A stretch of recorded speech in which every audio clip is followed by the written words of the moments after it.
पूछ रहा उत्तराखंड, कहाँ गई वो लड़कियां, कहाँ गई बेटियां, कहाँ गई महिलाएं। जमीन खा गई, आसमान निकल गया, इस सवाल का जवाब कौन देगा, पूछ रहा उत्तराखंड। उत्तराखंड से 2.5 साल में कहां गायब हो गई 985 महिलाएं और लड़कियां। आरटीआई से हुआ चौंकाने वाला खुलासा। कुछ दिन पहले दहाड़ नाम की एक वेब सीरीज आई थी जिसमें कहानी एक सीरियल किलर की थी कि वो कैसे लड़कियों को अपने प्रेम जाल में फंसाकर उनकी अश्लील तस्वीरें खींचता और फिर उनको साइनाइड देकर कत्ल कर देता। राजस्थान की पृष्ठभूमि पर बनी इस सीरीज में जो सबसे अहम मुद्दा था वो था लापता होती लड़कियां। शादी की उम्र की जवान लड़की घर से लापता हो जाती है और परिवार ये मानकर चुप होकर बैठ जाता है कि उनकी जिम्मेदारी और मुसीबत टली। पुलिस भी लापता होती लड़कियों की रिपोर्ट नहीं लिखती। रिपोर्ट तब लिखी जाती है जब लापता लड़की का भाई इसमें लव जिहाद का एंगल डाल देता है। वो समझ जाता है ऐसे उसकी सुनवाई नहीं होगी। जैसे ही वो कहता है कि उसकी बहन को एक दूसरे धर्म का युवक बहला फुसला कर ले गया, पुलिस फौरन हरकत में आती है। यह हमारे देश की वर्तमान व्यवस्था पर करारा तंज भी है। महिलाओं लड़कियों के साथ कोई भी जुर्म तब तक बड़ा नहीं होता जब तक उसमें दूसरे धर्म का एंगल ना हो। खैर, ये हमारी त्रासदी है कि हमें ये लिखना पड़ रहा है क्योंकि उत्तराखंड से एक ऐसी खबर आई है जो दिमाग हिलाकर रख देने के लिए काफी है, जिससे लगता है शायद ही गंभीरता से किसी ने नहीं लिया। उसका परिणाम आरटीआई में जो तथ्य सामने आए वो डराने के लिए काफी हैं। जो खुलासा हुआ उससे सवाल उठते हैं, इतने दिनों से इस मसले पर आखिर इतना सन्नाटा क्यों? जो आंकड़े सामने आए, क्या महिलाओं और लड़कियों की जिंदगियां मायने नहीं रखती? क्या ये इस लायक भी नहीं कि सरकार को कटघरे में खड़ा किया जा सके या कहीं किसी से सवाल किया जा सके? और तो लड़कियों की जिंदगी इतनी सस्ती कैसे है, ये सवाल उठना लाजमी है। आखिर हजारों की तादाद में महिलाएं लड़कियां कहां गायब हो गईं?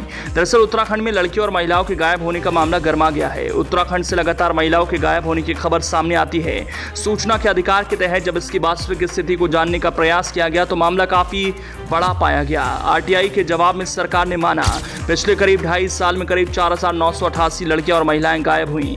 इस अवधि में बरामद की गई लड़कियों और महिलाओं की संख्या 4,003 रही। इस प्रकार माना जाए तो 985 महिलाएं और लड़कियों का कुछ पता नहीं चल पाया। वकील और आरटीआई कार्यकर्ता नदीम उद्दीन की ओर से मांगी गई जानकारी में आंकड़ा सामने आया। ये आंकड़े जनवरी 2021 से मई 2023 तक के बताए गए। उत्तराखंड में पिछले 2.5 साल की अवधि में 3,854 महिलाएं और 1,134 बालिकाओं के गायब होने का मामला सामने आया। इस दौरान 2,961 गुमशुदा महिलाएं और 1,042 बालिकाओं की बरामदगी की गई। सूचना अधिकार कार्यकर्ता नदीम उद्दीन को पुलिस मुख्यालय की ओर से उपलब्ध कराई गई जानकारी के मुताबिक महिला सुरक्षा और महिला अधिकार संरक्षण के दावों की हकीकत सामने आई है। उधम सिंह नगर के काशीपुर निवासी सूचना अधिकार कार्यकर्ता नदीम उद्दीन ने उत्तराखंड पुलिस मुख्यालय के लोक सूचना अधिकार से प्रदेश में गुमशुदा व्यक्तियों, महिलाओं, बालक और बालिकाओं के आंकड़ों की सूची मांगी, जिसके बाद पुलिस मुख्यालय की ओर से सूचना दी गई। आरटीआई से मिली जानकारी के अनुसार जनवरी 2021 से मई 2023 तक कुल 3,854 महिलाएं प्रदेश में गुमशुदा दर्ज की गईं। इनमें 2021 में 1,494, वर्ष 2022 में 1,632 और वर्ष 2023 में मई माह तक 728 महिलाएं गुम हुईं। इसी अवधि में कुल 1,132 बालिकाओं की गुमशुदगी का मामला दर्ज किया गया। इसमें वर्ष 2021 में 404, वर्ष 2022 में 425 और वर्ष 2023 में मई तक 305 महिलाएं गुम हो गईं।